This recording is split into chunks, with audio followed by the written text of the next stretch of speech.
Sarah with Caruso Homes. I hope by this point you're not sick and tired of seeing my face and voice, but today's video is a little bit different. I'm going to be showing you how I make a face mask with a filter pocket. I have made and donated about 100 masks at this point, and the great thing is you can use what you have around your house. If you don't have a sewing machine, you can hand sew this.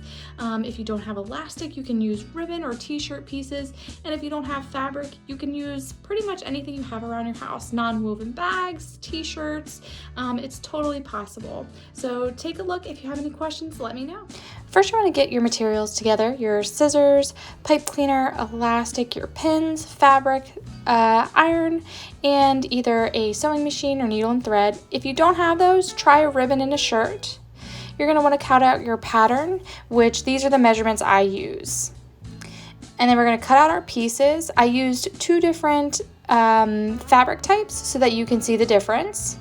The cats are going to be the outside of the mask, and the polka dots are going to be the inside of our mask.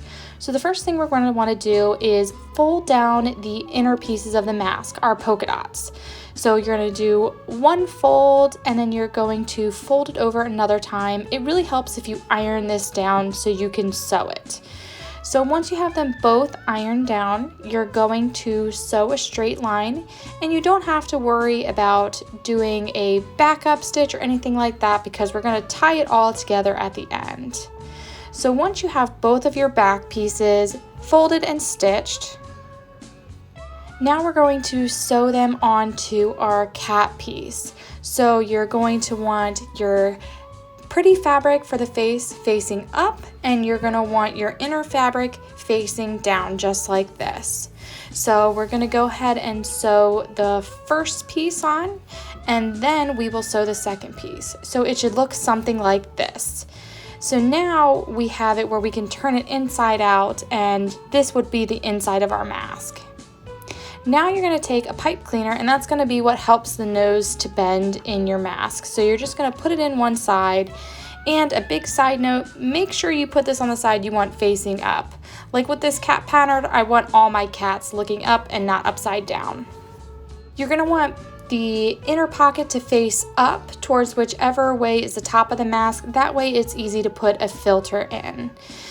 So now once that's done, we're going to be folding in the sides of the mask just like we did with our inner part. So you fold it in twice, you can iron it flat. That helps you to be able to sew a nice straight line. So once they're both flat and straight, we are now going to turn it around, and we are going to then pleat the mask. So go ahead and flip that mask around, and now we're going to just make the little folds in the mask that help you bend it from your nose down to your chin.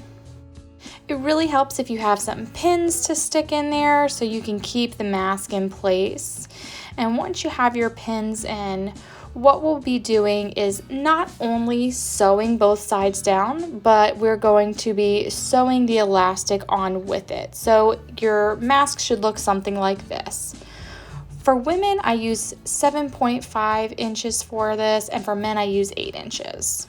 So now we're going to sew not only the mask together, but the elastic straps on.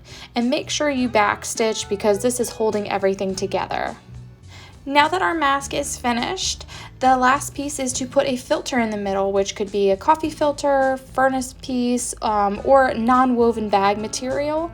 And that just gives you that extra coverage between the two fabric pieces.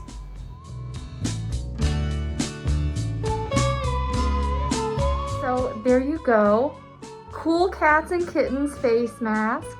And some things to note about the fit of the face mask: you want to have up to the bridge of your nose. That's what's great with the pipe cleaner, and you want it to cover the bottom of your chin. And if you have any loose gaps on the sides, it means your elastic is not tight enough. So thank you for watching, and if you have any questions, please leave them in the comments below, and I'll get to you as soon as I can. Thank you.